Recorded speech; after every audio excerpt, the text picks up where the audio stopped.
Vedem acum un interviu exclusiv, un interviu extrem de important. Vorbim despre aproape 1 milion de refugiați ucrainieni care au trecut până acum granițele României, iar țara noastră a gestionat bine situația până acum. O spune David Muniz, chargé d'affaires al Ambasadei Statelor Unite ale Americii la București, care a lăudat eforturile autorităților române într-un interviu în exclusivitate pentru Antena 3. Oficialul american crede că țara noastră va reuși să coordoneze bine eforturile de asistență umanitară, chiar și în eventualitatea în care și mai mulți refugiați vor ajunge în România. Iată interviul realizat de colega mea, Alina Angel.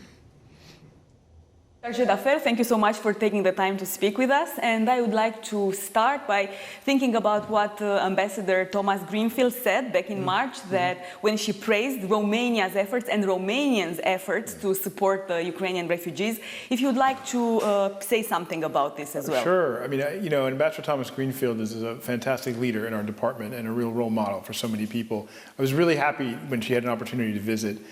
She was full of praise for what the Romanian government and people and NGOs have achieved in hosting and supporting the many thousands, tens and hundreds of thousands of Ukrainian refugees that have come through and are staying in Romania.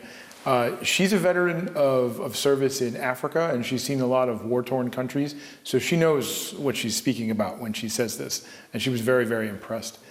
But it's not only that. We've had, as I'm sure you've seen, so many important American visitors here since this war in Ukraine began.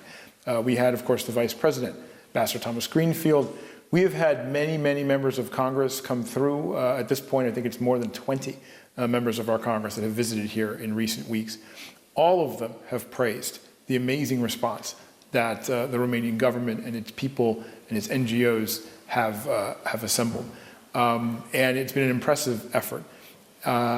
I think it's something that Romania deserves a lot of credit for, and it's really something that I'm glad to see your country being recognized for the hard work that you have done. And really, the amazing way in which Romanians have opened up themselves and their homes and their hearts to these Ukrainians who are fleeing war and fleeing oppression. We are, even at the embassy, helping some Ukrainian refugees, and they always speak about how they're having, amidst this difficult time, they're having such a welcoming experience here in Romania. So I think it says a lot about Romania as a nation and Romanians as a people. Could you tell our viewers about the support that the United States is giving to Ukrainian people fleeing the war? If you have some numbers, and what are the future plans? Right.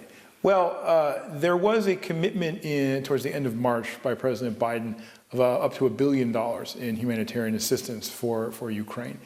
So far, expenditures have been around $300 million, both inside Ukraine and in countries neighboring Ukraine to support refugees. And of course, there will be probably more coming as time goes on, should the need arise.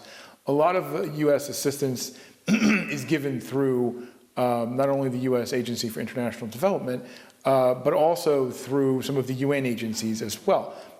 Where we are always among the largest donors for UNHCR and some of the others that work in this field. So we will continue to give assistance. What's been very impressive in Romania is how that assistance and the assistance of so many other governments is being so effectively managed by the Romanian government, and has been basically operationalized and turned into a very effective response plan. President Biden said that the countries neighboring Ukraine will not stand alone in front of this humanitarian crisis. Right. So how will the U.S. support Romania to manage this crisis? Well, in addition to all the funding that I just mentioned, there's also the provision of political support and expertise and coordination to make sure that all the countries are getting the support that they need from the international organs that are set up to handle this very, very crisis. Also, the United States recently pledged to take in 100,000 Ukrainians as part of asylum seekers, if you will, refugees. And that program has already opened up just a few days ago, and Ukrainians who are fleeing are already free to apply for this permission to live in the United States. Government donations are not the only dimension to look at when talking about supporting refugees.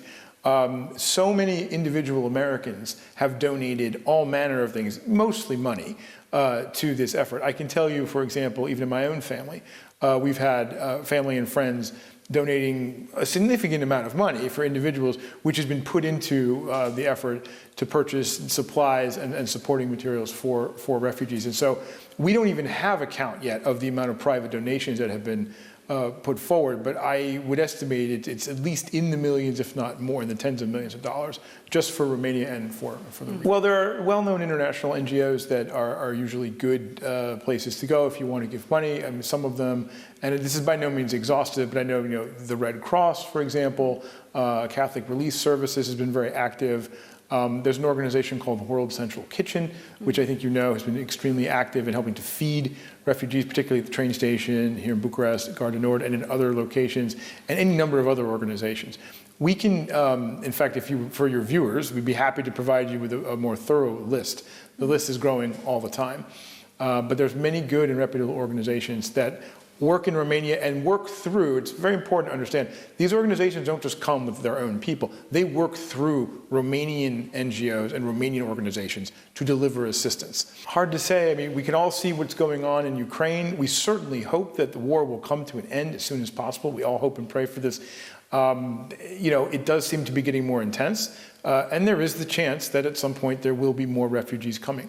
I have to say, based on what I've seen here today at this command center, Romania is extremely well prepared for every possibility. The government has formed a very effective response team. There are good plans in place to prepare to respond to any contingency that could happen. And this is really one of the reasons that we praise Romania's response to the refugees. You're extremely well prepared.